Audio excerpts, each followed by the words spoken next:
Keneye amadolari ibihumbi 100, keneye miliyoni 100 z'abanyarwanda, akabishakisha akagera kuri 70, akagera ku 100. komeza nari gucimwe. Urakoze cyane ko uca mu ijambo kandi ukaba unyunganiye. Mbere yuko ubifata ukabihereza undi muntu, Aya, kutigirira icyizere ntago ari byiza mu buzima. ntabwo ari byiza mu buzima. Akomeze. Icyizere nicyo cyubaka ubuzima bw'umuntu. Nanjye buriya nzakomera mbiturukije kuri we. Azamfasha. Nta bufasha bundi bwaturuka hanze. Dusoza reka maze mvuge ko ishyari, hari ishyari ryiza. Kanaka ageze kuri iki, kanaka yarakize ngo afite amapfuso, ngo afite amabeni, ngo afite amamodoka, ngo afite amataje. Oya, arabifite ibyo nanjye hari igihe njya nkunda kubivuga nkavuga ni iterambere ry'umuturanyi. Hari abantu rero ushaka kugira inama, kwigereranya nabo kugira ngo bamwinye, uzagera ku mwanya afite. Ni ubuzima bufite intego, ubuzima bufite intego, change lives, gufasha abantu gutekereza cyane, kumva ibintu ku buryo bwimbitse. Kandi niba utishimye, niba ubabaye, niba uri mu gahinda, niba udafite uyu munsi, ibintu byose bitangira, umuntu atangira kubara ahereye kuri zero. Ntuvuge ngo umaze igihe kinini mbabaye, igihe cyageze cyo kunesha. Muraho neza, murakaza neza kuri Bivuge TV. Nge turi kumwe ni Eric Ngabo. Tugiye gutangiza ikiganiro cya Bivuge TV, ni gishyashya, cyitwa Bivuge Talk Show. Kuri iyi nshuro ntabwo ndi buvuge njyenyine. Twagize amahirwe yo kubona umutumirwa agiye kudufasha kuganira ku nsanganyamatsiko y'uyu munsi, cyangwa se topic dufite uyu munsi ni ukunyurwa. Kunyurwa ni ijambo turarimenyereye twese, ariko kugira ngo duhitemo iyi nsanganyamatsiko, umukunzi wa Bivuge yatanze comment kuri Bivuge avuga ati ubutaha muri episode ya 4 uzatwongereremo n'ikijyanye no kunyurwa. Kunyurwa bigarukira he mu buzima? Ubwo rero twifuje kugira ngo mu kumusubiza dutumire umubyeyi mukuru ubona araribonye kugira ngo adufashe gusesengura iryo jambo. Tudatinze rero reka tumuhe ikaze muri studio ya Bivuge TV, atwibwire noneho anatuganirize ku iyi topic, atubwire nyine ko bimeze. Turakwakira muri studio ya Bivuge TV. Murakoze cyane.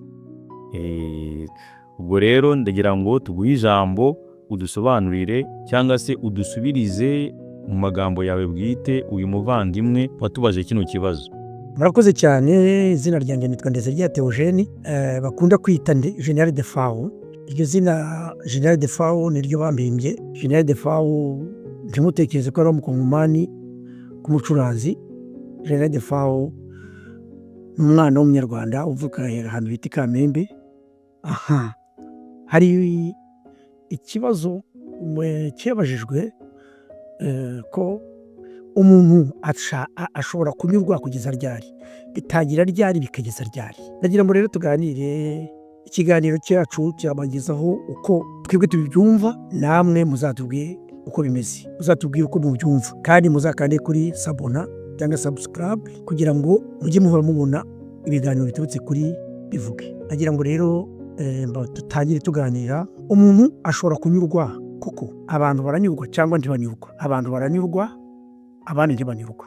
Impamvu abatanyurwa ni kubera iki? Impamvu abantu batanyurwa ni ukubera kuko bafite icyizere. Icyo ni icya mbere, nta cyizere babifitiye, kandi nta buzima bufite intego imbere bari kubona. Nta cyizere baba bafite. None ashobora gukorera miliyoni akayibona ariko nta cyizere afite, ati ejo nzayirishire. None ashobora kubyara abana akavuga ati ejo bazapfa. Ejo ashobora kubona imodoka akavuga ati wapi sizabona amazu igitoro, kuko bamwe babivuga. Ugasanga buri gihe cyose ahora ari muri mwe.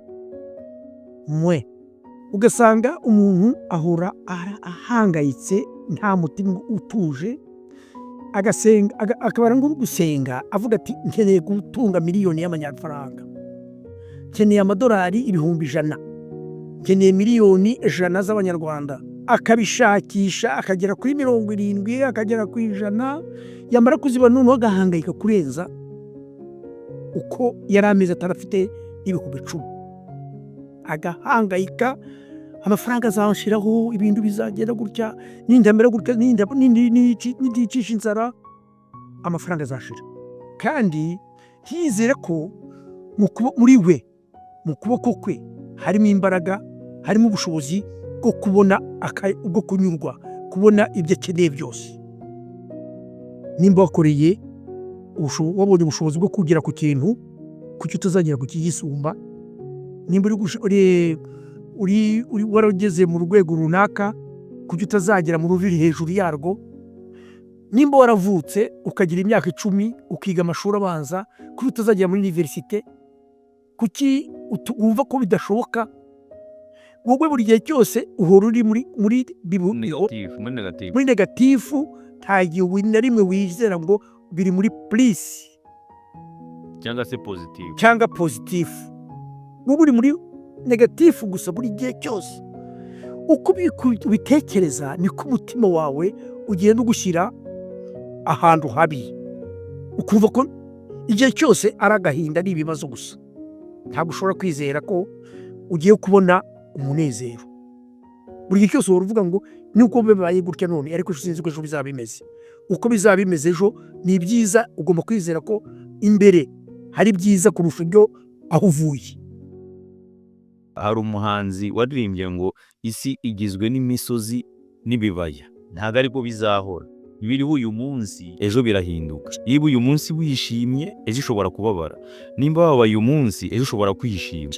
Komeza nari gucimwe. Urakoze cyane ko uca mu ijambo kandi ukaba unyunganiye. Hari abantu rero kubera umwanya baba bafite wo kwiyita, gutekereza ngo ntibishoboka, bahora bari muri negatifu, byumva yafashwa n'abandi bantu baturutse ku ruhande. Ariko muri wowe ibisubizo biri muri wowe. Ibisubizo byose. Urakoze cyane ku iyo ngingo ugezeho, kwiyumvamo nk'umuntu ufite ubushobozi, ushoboye, ufite ibisubizo byakemura ibibazo byose ahura nabyo. Icyo ni ikintu cya mbere cy'ingenzi mu buzima bw'umuntu, uko ni ukuvuga ngo uwo wifuza ko akemura ibibazo byawe nawe afite ibibazo bye. Yego. Ni ukuvuga ngo kugira ngo akemure ibibazo byawe ni uko adaha agaciro ibye cyangwa atabiha priorite, ahubwo agafata umwanya wo gukemura ibyawe. Nyamara reba nimba kuko wowe udafite ubushobozi bwo gukemura ibibazo byawe, mbere yuko ubifata ukabihereza undi muntu. Kutigirira icyizere ntabwo ari byiza mu buzima. Ntabwo ari byiza mu buzima. Akomeze. Icyizere nicyo cyubaka ubuzima bw'umuntu. Kwiyizera ko ushaka kuzagera kuri iki, byanze bikunze ukigeraho. Udategereje grand frère, mukuru wanjye, udategereje umuvandimwe, udategereje kwa data wacu, udategereje kwa nyoko wanyu, udategereje umuntu w'inshuti yawe, ngo kubera ko yabonye amafaranga, yageze imbere, yateye imbere, amaze kubaka amataje, nanjye buriya nzakomera mbiturukije kuri we. Azamfasha. Nta bufasha bundi bwaturuka hanze bwaguha icyizere cy'ubuzima kuruta ubwo wakwiha wowe biturutse muri wowe. Kwikuramo ubushobozi ufite akaba ari gukoresha. Kandi ubu bushobozi ubushobozi turabufite. Burya nta muntu ushobora kugeza aho ugera utabigezemo uruhare. Ni wowe wenyine ugomba kwigeza aho ugomba kugera, aho wifuza kugira ngo uhagere. Wowe bituruka muri wowe. None tugana ku musozo w'ikiganiro cyacu, wenda umukunzi wabivuge watanze igitekerezo, tugira ngo tumufashe wenda dusoza, umuha ubutumwa buhumuriza bwashishikariza abantu kwiga kunyurwa, kwishimira ibyo umuntu afite, no kwirinda gushaka kubona wenda iby'abandi bigatera ikintu kimeze nk'aho ari ishyari. Yego. Kuko nkeka yuko kunyurwa n'ishyari ni ibintu bigendana. Ubwo nyine wenda umusozo wadufasha kugira ngo utuganirize ku ibyo bintu, ariko dusoza ikiganiro. Dusoza reka mbanze mvuge ko ishyari, hari ishyari ryiza. Kana kageze kuri iki, ngewe yakoze iki kugira ngo kigereho, nanjye ngombe nkore mbigereho. Iryo shyari akarigira atamufite umushiha, uvuga ati nayo ndashaka kugera ku kana kayageze. Ntera ikirenge muke. Ese hari ikindi yakoresheje? Hari imbaraga yakoresheje? Hari umusanzu wamuzaniye? Umusanzu ni amaboko ye. Jute namwegera akangira inama, yaba akanyigisha, akamyereka inzira nacamo. Wenda ndatangiye ariko inzira sindi kwibona. Reka mbaze, harimo ibanga. Reka mbaze iryo banga ndarikuraye. Sanga umuntu mubwiye ati genda ndashaka kugera aha, ngira inama inzira nyuramo. ariko utagiye kumubwira ngo mfasha. cyangwa se ntumubone ngo utangire ujigire ugambirire nabi. Kanaka yarakize ngo afite amapfuso, ngo afite amabeni, ngo afite amamodoka, ngo afite amataje. Oya, arabifite ibyo nanjye hari igihe njya nkunda kubivuga nkavuga ni iterambere ry'umuturanyi ntirikakurakaze, ahubwo riza kugirira n'akamaro ahubwo cyane. Wiga ibyo yakoze, inzira yanyuzemo nawe ukayikoresha. Hari abantu rero nshaka kugira inama. Umuntu akaba afite ubushobozi bwe buciriritse, ariko akaba ashaka kugera ku kintu, akavuga ati ngewe nimbona umuntu umaze kubigeraho yicaye mu kabari nzagenda nicarane nawe, natumiza John Warikeri nanjye nyitumize. Kwigereranya nawe kugira ngo bamutinye, ntuzagera ku mwanya afite. Ahubwo wowe uravuga ati kugira ngo agere hariya bari gufata John Warikeri yabigenje ati nibyo ushaka, ushobora gutangiriraho, gatangira kuvuga ati ntiwiyicishe inzara, ariko nanone cyo kwishyira mu mwanya udafite. Hano uri kuba John Warikeri wakwinywereye fanta, wari ubasha kwigura, wari ushobora kwigurira.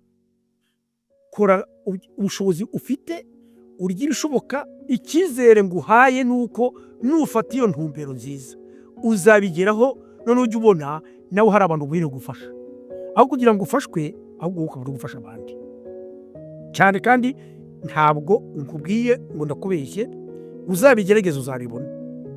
Nugerageza ukavuga uti ngiye gukora kugira ngo ngere ku rugero runaka, niba ufite 20,000, reka mvugire 20,000 n'amafaranga make cyane, ugiye kugura avoka zicubuze ukuremo 22,000, amafaranga abyara yandi. Niba ugiye guhinga, nturebe kanaka wasaruye imikiba n'imikiba, amatoni, uvuge uti nange igiye guhinga utu dukeya ndasaruramo umufuko w'ibihumbi hamwe n'igihe n'ibiri 100. Ejo 2 3 uzaba uri gusarura imifuko 10 20. Nubona itungo rya mugenzi wawe ryera buri mwaka, ukabona inka ifite yindi, ukabona inkoko ziri imijwi ni myinshi, ukabona ubutunzi bwe buri kwiyongera. Tekereza ngo kubera iki bwe bwiyongera, nawe umwigireho, uvuge ati ngiye gukora nkawe, reka kwisumbukuruza. Hari abantu bisumbukuruza bagafata umwanya badakwiye, agashaka kuba uko atari. Niba umuntu aguze telefone y'ibihumbi 500, ati nange ndashaka iya 500, kandi ibyo bihumbi 500 niko bitunze, ati ndayigura ntacyo kugenda ari bifite byonyine. Ugiye kuyizana utangiye kuyiga, nta kiri kukubyarira umusaruro, iri kugupfira ubuse bitwa nuko utayigira. Ariko umuntu wese amenya uko areshya, noneho namenya uko areshya avuye ngo ndashaka kugira ngaho kwisumburaho, nshaka kwisumbura ngera kandi ukabikorera, utabisabye, wowe gusa egera abantu bagize icyo bageraho, umugira inama ati ngewe ndashaka kugeraho. Niyo ufite igitekerezo kiza kugira ngo nyura gutya, nimba wajya gushaka najyaga nk'ubuntu uri kunywa mitsingi, hindura utangire kunywa fanta, hindura utangire kunywa, ujye unywa ugereranyije. Kuko unywa mitsingi ntiwikontorore, ntubone amafaranga kubera kuko wayasembye muri mitsingi, uyasesagura. Kandi wari ukwiye kunywa fanta imwe ugakomeza kandi ukabaho, ejo ukunguka. Kandi none ukazasigara ugura amakesi ya fanta, ukazagira mu rwego ugura kesi za fanta za mitsingi, ugatereka iwawe, ugatereka uwo mushyitsi yaza ukamutona. Ariko igihe ntabwo cyari, ariko igihe ndikiragira, reka ngo ufate ibyo ufite ngo upfushe ubusa, uzaba umuke. Nutabikora gutyo uzaba umukene, uzahora uvuga ngo ubukene buranyokamye, ubukene burahonyokamye. Ariko ntabwo biturutse kubura ko utakoze, ahubwo biturutse ko wanze kumva impanuro. Murakoze cyane rero, ntabwo mbaciye mu ijambo, ariko igihe kiratugendanye, igihe cyacu. By'umwihariko ndabashimiye. Iyi ni Bivuge Talk Show, mwe muyitangije. Ni ukuvuga ngo n'ubundi tuzagira abandi batumirwa bazajya baza muri kino kiganiro, ariko mwumve yuko iki kiganiro nimwe mugitangije, nimwe mukibimbuye. Ni ubwa mbere kigiye guca kuri Bivuge kandi kizakomeza. Turabashimiye kubera yuko mwatwemereye kwakira ubutumire bwacu kandi mukaba mutugejejeho ikiganiro cyiza cyimbitse gifite ubwenge bwinshi kandi gifite impanuro nyinshi.